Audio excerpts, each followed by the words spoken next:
So, Jai friends, welcome to परीक्षागढ़, a one-stop solution for all your competitive examinations. तो आज मैं आपके लिए इंडियन पॉलिटिक की जो लेक्चर सीरीज है उसको कंटिन्यू कर रहा हूँ। आज फंडामेंटल राइट्स का चैप्टर है। हाँ, मुझे पता है यार कि वीडियो काफ़ी दिन बाद आ रही है। उसका रीज़न ये है, मैंने जैसे बता रखा था कोस्ट गार्ड वाली स्ट्रेटेजी वीडियो में कि मेरी एसएसबी थी, मेरे सेमेस्टर एग्ज़ाम थे, उसके बाद मुझे और कुछ कॉम्पिटिटिव एग्ज़ाम्स भी देने थे। वापस आया मैं एसएसबी देके तो मेरी तबीयत काफ़ी ख़राब हो गई थी। अभी मैं रिकवर कर रहा हूँ, अभी मैं अच्छा हूँ। तो फिर मैं सोचा कि क्यों ना वीडियो कंटिन्यू की जाए। अब से आपको रेगुलर रूप से सारी वीडियोस मिलने लगेगी।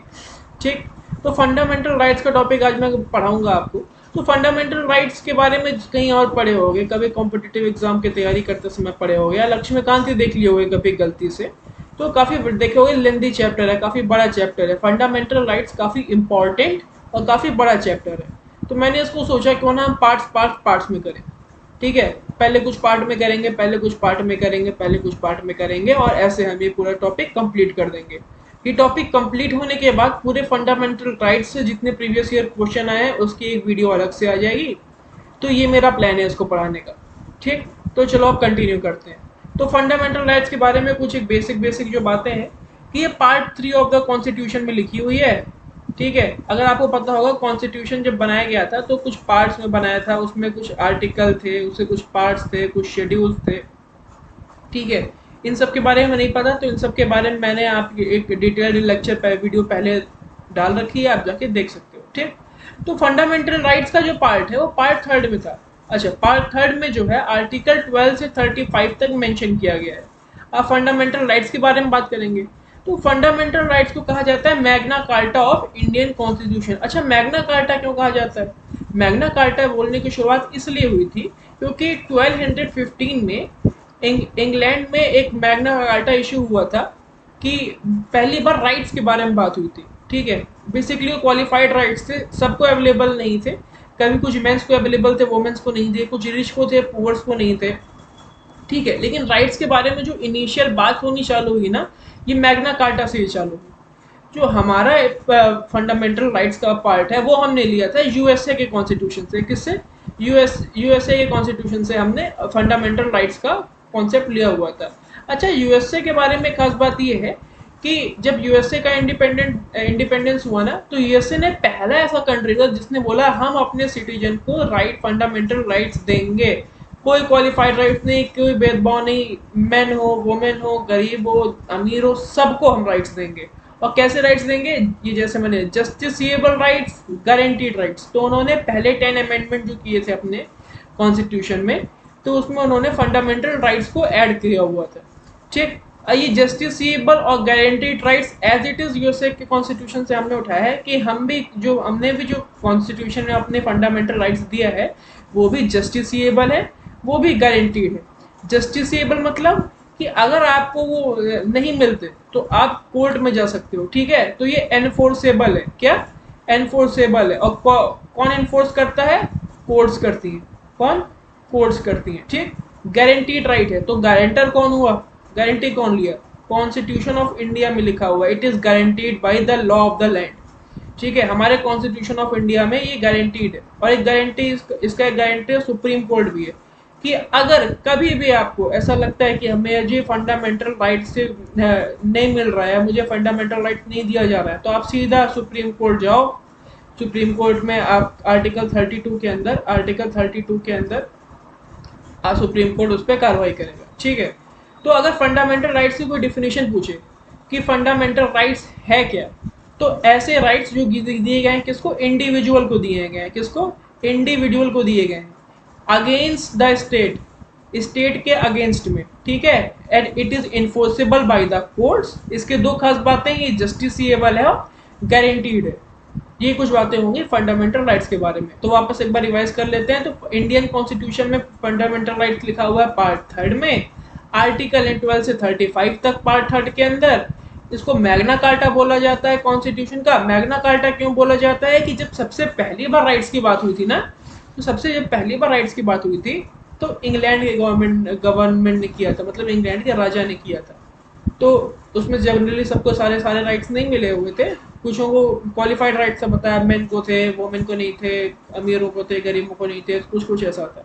लेकिन जब यूएसए बना ना, यूएसए पहला ऐसा कंट्री बना जिसने कहा कि जो भी हो भाई, हम अपने सिटीजन को ना सारे सारे फंडामेंटल राइट्स देंगे बिना किसी बार के, ठीक है। और हमारा जो कॉन्स्टिट्यूशन ऑफ इंडिया में फंडामेंटल राइट्स है वो हमने यूएसए से ले लिया था, ठीक। जस्टिसएबल है हमारे राइट्स, गारंटीड है हमारे राइट्स। गारंटी किससे है? Constitution of India, the fundamental law of the land. Justiciable है कि आप कभी भी कोर्ट जा सकते हो अगर आप कभी भी स्टेट आपको फंडामेंटल राइट्स नहीं देता तो, ठीक है। इसकी definition is an individual rights, क्या? Individual rights against the state, it is enforceable by the courts, ठीक है। तो फिर चलो अब आगे बढ़ते हैं। अब जब कॉन्स्टिट्यूशन बना ना तो 7 फंडामेंटल राइट्स थे, तो उसको इस पार्ट में इस पार्ट से डिवाइड किया गया। कुछ इक्वालिटी के राइट्स थे, ठीक है, राइट टू इक्वालिटी, कुछ राइट टू फ्रीडम, कुछ right against exploitation, right to freedom and religion, culture, educational rights, right to property और कॉन्स्टिट्यूशनल रेमेडी। तो इक्वालिटी वाले कौन से हुए? 14, 15, 16, 17 और 18, सॉरी 18, 19, 20, 21 और 22 हुए फ्रीडम वाले। एक्सप्लॉयटेशन के लिए 23, 24, रिलीजन के 25, 26, 27, 28, कल्चरल एजुकेशनल राइट्स के लिए हुए 29 और 30, प्रॉपर्टी का राइट। तो ये पहले हुआ करता था, लेकिन जैसे मैंने यहाँ पे लिखा हुआ है 44th अमेंडमेंट एक्ट से इसको फंडामेंटल राइट से कर दिया गया डिलीट। अब ये लीगल राइट बन के रह गया, ठीक है। और राइट टू कॉन्स्टिट्यूशनल रेमेडीज, तो मैंने जैसे आपसे कहा था कुछ कुछ पार्ट्स में पढ़ाऊंगा। तो आज हम लोग जो डील करेंगे वो डील करेंगे राइट टू इक्वलिटी से, मतलब किससे? आर्टिकल 14, 15, 16, 17 और 18। अच्छा एक बात और है, जब मैंने आपको पहले बताया था ना कि पार्ट 3 में आर्टिकल 12 से 35 तक दिया है, यहाँ मैंने स्टार्ट ही 14 से किया। तो अब बात करेंगे सबसे पहले वो जो हमारे रह गए 12 और 13 के बारे में, ये क्या है। तो आर्टिकल 12 बात करता है डेफिनेशन ऑफ स्टेट की। अच्छा कुछ लोग कहेंगे कौन सा स्टेट भाई? UP, MP, Bihar? नहीं, ये ज्योग्राफी वाला स्टेट नहीं है, पॉलिटी वाला स्टेट है, ये थोड़ा अलग होता है। तो सबसे पहले आर्टिकल 12 में स्टेट को दे दिया है, क्यों? जैसे मैंने डिफिनीशन में बताया था ना कि फंडामेंटल राइट्स क्या है, राइट्स है किसके अगेंस्ट? स्टेट के। तो जब तक स्टेट नहीं जानोगे तो किसके अगेंस्ट है वो कैसे जान पाओगे, ठीक। तो स्टेट में डील करता है क्या? Central government, parliament of centre, state government, state legislatures, local bodies government of India के जुरिस्डिक्शन में। इंडिया या कुछ ऐसे बॉडी जो इंडिया के बाहर काम करती हैं, जैसे हमारी एम्बेसी, हमारी कॉन्सुलेट, ठीक। ये सारे पार्ट आते हैं स्टेट में। तो मैंने यहाँ प्रॉपर लिख रखा है government and parliament of India, मतलब union government. Government of legislator of states, that is state government. Local bodies जो इंडिया में है, municipalities, panchayat, district board, improvement trust, और कुछ क्या कहते हैं ये LIC, ONGC, सेल जैसी बॉडीज, ठीक। अच्छा कुछ बात ये है कि कभी कभी जो है प्राइवेट बॉडीज जो होती हैं वो भी स्टेट का काम कर देती हैं, जैसे कोई प्राइवेट यूनिवर्सिटीज होती हैं वो सब भी स्टेट के अंदर आ जाती हैं। अच्छा एक बात और कि क्या कोर्ट्स आती है क्या स्टेट के अंदर? कोर्ट्स आते हैं क्या स्टेट के अंदर? तो ये काफ़ी डिबेटेबल टॉपिक है, ठीक है। लेकिन सुप्रीम कोर्ट ने बताया है कि जब जस्टिस डिलीवर कर रही होती है कोर्ट, जब जस्टिस डिलीवर कर रही होती है तब कोर्ट स्टेट का पार्ट नहीं होती, ठीक। बाकी सारे प्रोसेस में स्टेट का पार्ट होती। तो क्या कोर्ट होती है, जुडिशरी होती है, स्टेट का पार्ट की नहीं होती है? कैसे पता चलेगा? जब जस्टिस डिलीवर हो रहा है, जब न्याय हो रहा है, तब स्टेट का पार्ट नहीं है, तब ये इंडिपेंडेंट बॉडी है। लेकिन अदरवाइज हाँ it is a part of state, ये सुप्रीम कोर्ट की रूलिंग है, ठीक। आर्टिकल 12 हो गया, ठीक है। अब आते हैं आर्टिकल नंबर 13 पे। तो आर्टिकल नंबर 13 क्या बोलता है? तो आर्टिकल नंबर 13 बताता है कि ऐसे कौन सी चीजें हैं जो लॉ नहीं है, क्या? जो लॉ नहीं है, ठीक है। तो क्या क्या ये क्यों बताता है लॉ नहीं है? कि इसके अलावा जो भी है वो सब लॉ हो जाएगा। तो जनरली आसान क्या है, जो लॉ है वो बताना, कि जो नहीं है वो बताना, कि ये सब नहीं है इतना मत करना, बाकी तुम चाहे जो कर सकते हो, ठीक है। तो इसमें ये लिखा हुआ है आर्टिकल 13 डिक्लेयर कि कोई भी ऐसा लॉ बनता है, कौन सा, कोई भी ऐसा लॉ यानी कोई भी ऑर्डर, कोई अमेंडमेंट, क्या, कोई ऑर्डर, कोई अमेंडमेंट, कोई लेजिस्लेशन, कोई एक्ट, क्या, जो इनकंसिस्टेंट है या इन डेरोगेशन है ऑफ पार्ट थर्ड का, क्या, पार्ट थर्ड यानी फंडामेंटल राइट्स का, ठीक, वो लॉ नहीं है, उसको कंसिडर किया जाएगा क्या, नल एंड वॉइड, कैंसल, खत्म। ठीक है, वापस सुनना, कोई भी ऑर्डर, कोई अमेंडमेंट, कोई लेजिस्लेशन, कोई एक्ट जो क्या है, इनकंसिस्टेंट, इनकंसिस्टेंट या in violation, violation, contra contra contravene करता है या एब्रिज करता है, क्या, एब्रिज करता है पार्ट थर्ड को, किसको, पार्ट थर्ड को, वो लॉ नहीं है, तुरंत ही डिक्लेयर हो जाएगा क्या, नल एंड वॉइड, कि अब क्या है, सॉरी, क्या वो कौन सा नहीं था, खत्म, tata bye bye goodbye.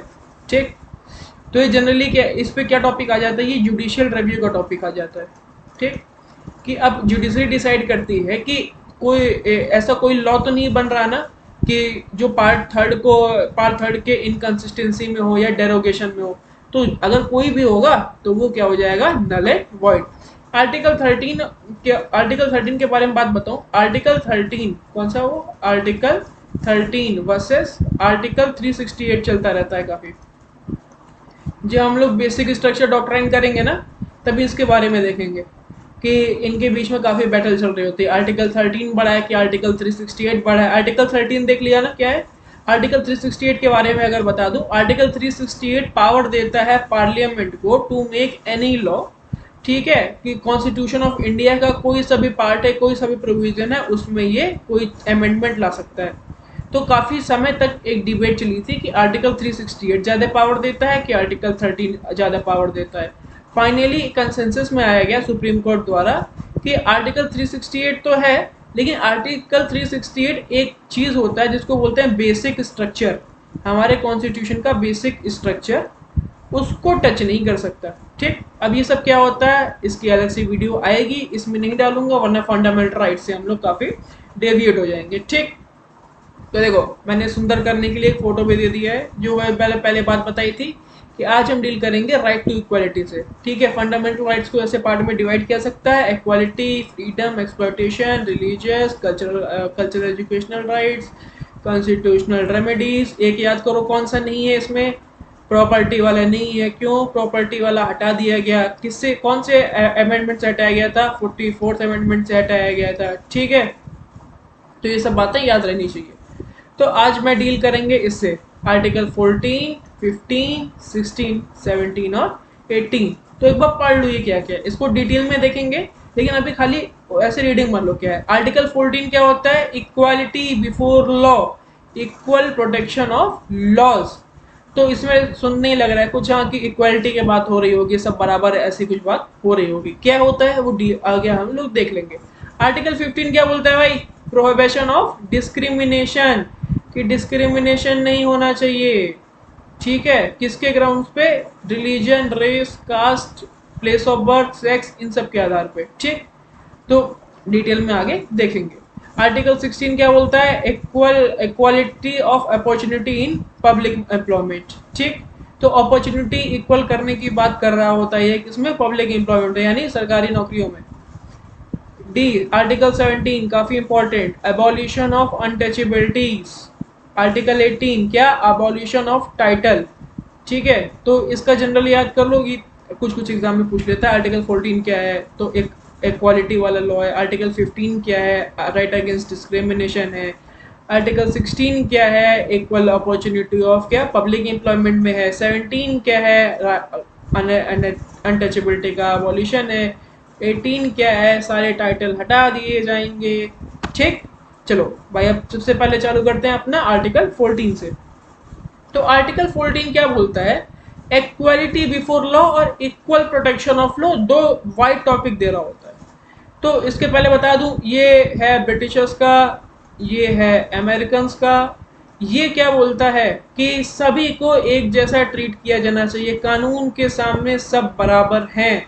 ठीक है, तो कोई भी हो, बड़ा छोटा, बच्चा, बूढ़ा, बुजुर्ग, महिला, कानून के सामने कानून कुछ नहीं देखता, वो कानून की देवी अंधी होती है, वो वाला कॉन्सेप्ट है। सब कानून के आगे क्या है? बराबर। ठीक। एक ये है इक्वल प्रोटेक्शन ऑफ लॉज, ये यूएसए का टॉपिक है। इसका मतलब हुआ कि like should be treated as like, और अनलाइक इन लोगों को लाइक्स की तरह नहीं करना चाहिए। मतलब दो एडल्ट हैं, दोनों ने एक जैसा क्राइम किया, सेम दो। अगर मान लो कोई बच्चा है छोटा और एक एडल्ट है, सेम तरह का गुनाह किया, तो जरूरी नहीं यार, क्योंकि देखो जो अडल्ट कर रहा है ना, उसकी बुद्धि अलग है, उसकी मेंटल कैपेबिलिटी अलग है, वो सोच समझ के कर रहा है। बच्चा है, बच्चे में हो सकता है गलती हो गई। ठीक। तो दोनों के लिए जजेस के ऊपर छोड़ा गया कि अब आप देख लीजिए, हमने ये दोनों दे दिया है, आपकी जो इच्छा, आपको उस केस के हिसाब से क्या सही लग रहा है वो आप करिए। ठीक। तो ये दो बातें होती है आर्टिकल 14 में, इक्वालिटी बिफोर लॉ और इक्वल प्रोटेक्शन ऑफ लॉ। इसको बोलते हैं निगेटिव में, क्या कहते हैं, निगेटिव लॉ ऑफ इक्वालिटी। और इसको पॉजिटिव, मतलब इतना कुछ खास बात नहीं है, ये typical political science, hardcore political science वाला है।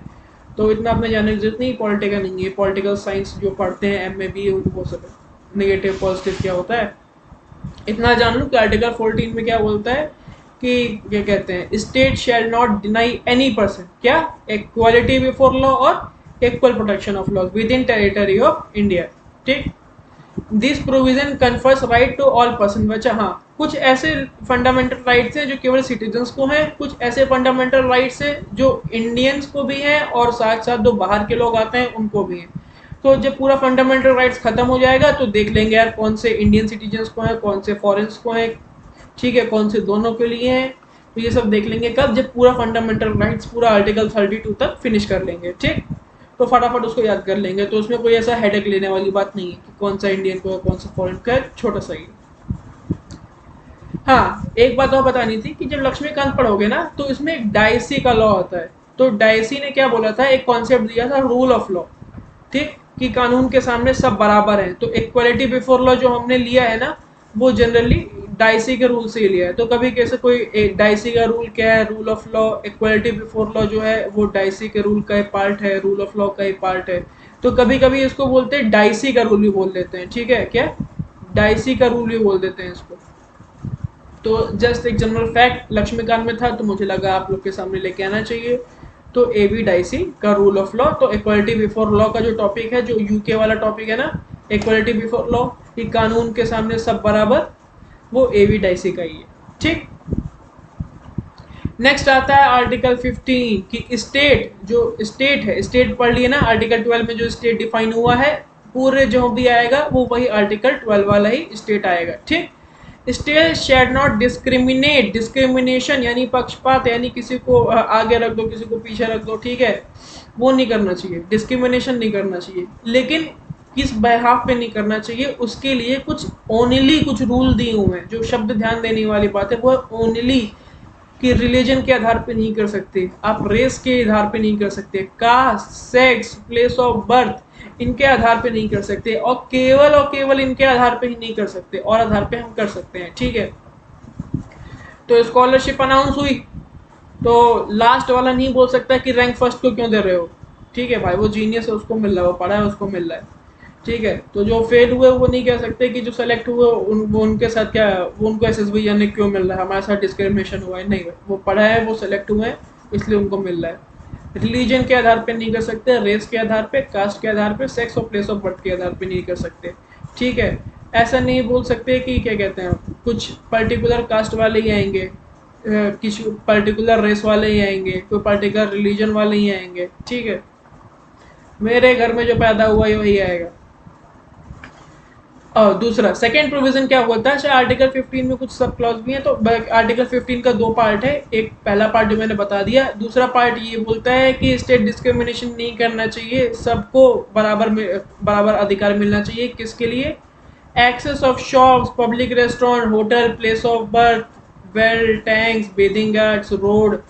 ठीक है। और बस ये सारी चीज़ें। तो इन सब जो फैसिलिटीज़ जो होती है, जो स्टेट दे रहा होता है, उस पर डिस्क्रिमिनेशन नहीं करना चाहिए ओनली। मेन काम क्या है मेरा? कौन? ओनली किस पे? रिलीजन के आधार पे, रेस, कास्ट, सेक्स और प्लेस ऑफ बर्थ के आधार पे कोई डिस्क्रिमिनेशन नहीं होना चाहिए, कोई डिस्क्रिमिनेशन नहीं होना चाहिए। याद करने के बाद क्या आर्टिकल 15 क्या बोलता है? डिस्क्रिमिनेशन नहीं होना चाहिए, ठीक है। स्टेट शैल नॉट डिस्क्रिमिनेट, लेकिन मेन बात क्या? ओनली किसके आधार पे? रिलीजन, क्या? रिलीजन, रेस, कास्ट, सेक्स और place of birth, P O भी लिख देता हूँ, ठीक है। नेक्स्ट चलते हैं अब हम लोग आर्टिकल 16 की तरफ। तो आर्टिकल 14 15 तो हो गया ना। ये एक बड़े, ये बात रखो कि इक्वालिटी का लॉ खाली 14 नहीं है। Equality, right to equality broad topic है, उसमें 14 से 18 तक सब आता है, ठीक है। तो इस पे कंफ्यूज मत होना।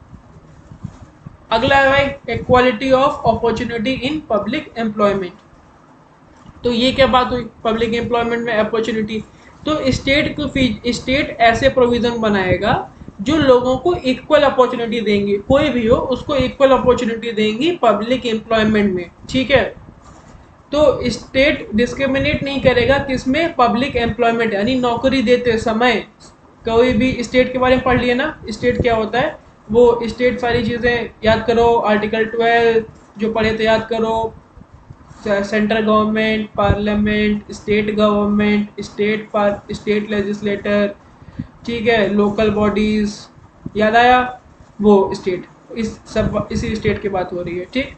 तो फिर कोई डिस्क्रिमिनेशन नहीं होगा, लेकिन इसमें भी है एम्प्लॉयमेंट में रिलीजन के आधार पे नहीं होगा, race, caste, sex, descent, place of birth, residence.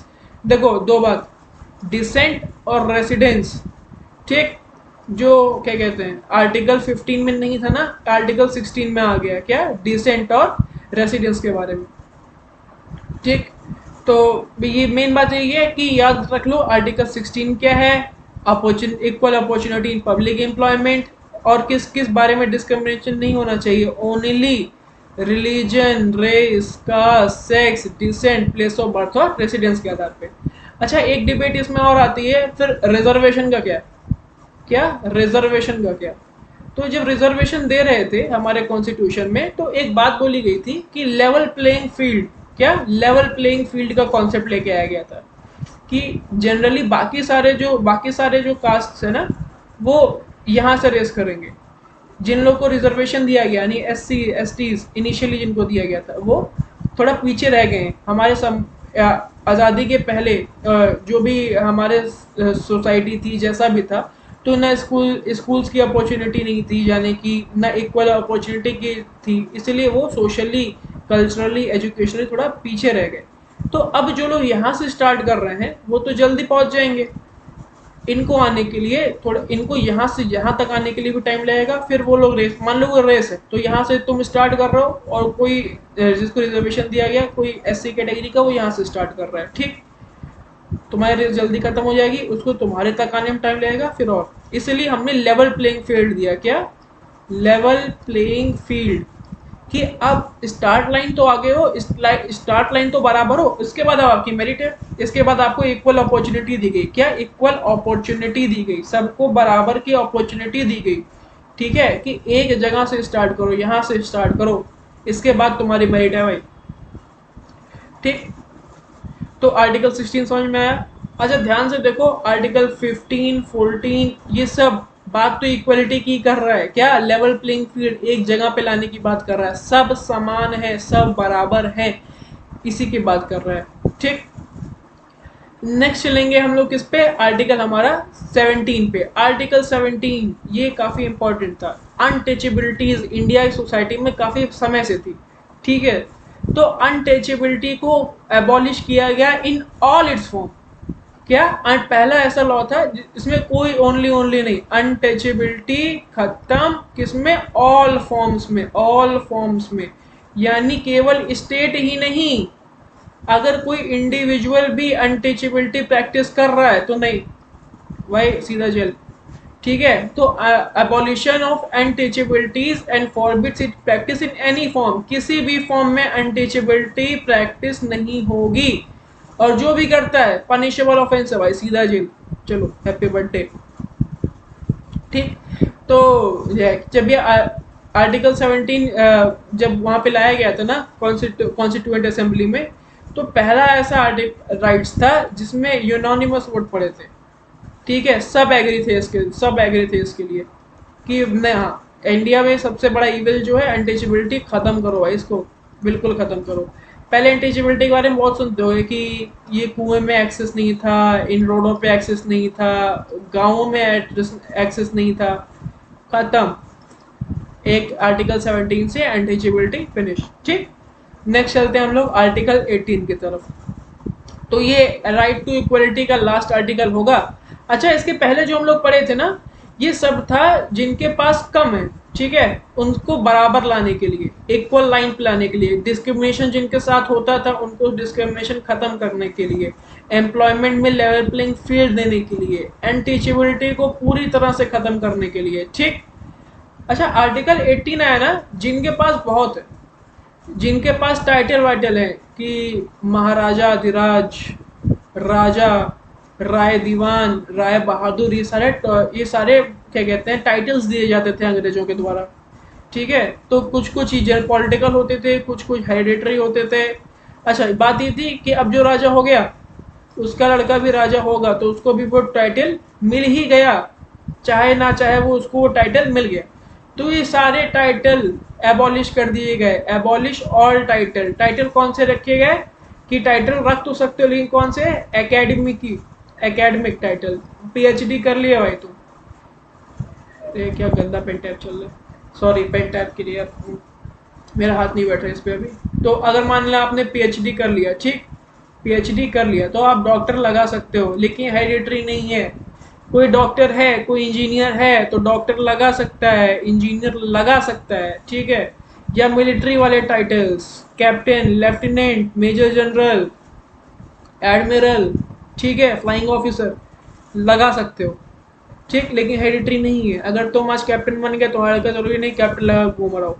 ठीक, तो ये टाइटल हमने दिए। एकेडमिक्स टाइटल रख सकते हैं आप, मिलिट्री टाइटल रख सकते हैं, ठीक है। बाकी सारे टाइटल क्या है, एबॉलिश होंगे। आर्टिकल 18 क्या बोलता है, एबॉलिशन ऑफ टाइटल्स। और उसके लिए कुछ क्या कहते हैं, ये एकेडमिक आप रख सकते हो, मिलिट्री और एकेडमिक दो आप रख सकते हो, ठीक है। उसके बाद सारे हटा दिए गए। फॉरेन स्टेट से आप टाइटल नहीं रख सकते, जैसे इंग्लिश मतलब ब्रिटिश गवर्नमेंट नाइटहुड दिया करती थी पहले, ठीक है।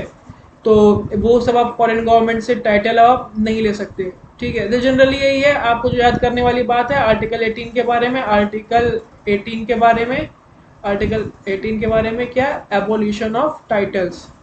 लेकिन कौन कौन से रख सकते हो, एबोल्यूशन ऑफ टाइटल्स कौन कौन से रख सकते हो, मिलिट्री वाले रख सकते हो और एकेडमिक वाले रख सकते हो। इसको अलाउ करते हैं क्यों, क्योंकि भाई अगर ये सब इसलिए करते हैं क्योंकि जो यूथ है वो प्रेरित हो कि अच्छा काम करें हम। अगर हमें टाइटल रखना है, अगर हमें कैप्टन साहब अपना टाइटल रखना है तो मेहनत करो भाई, सीडीएस निकालो, एनडीए निकालो, जाओ।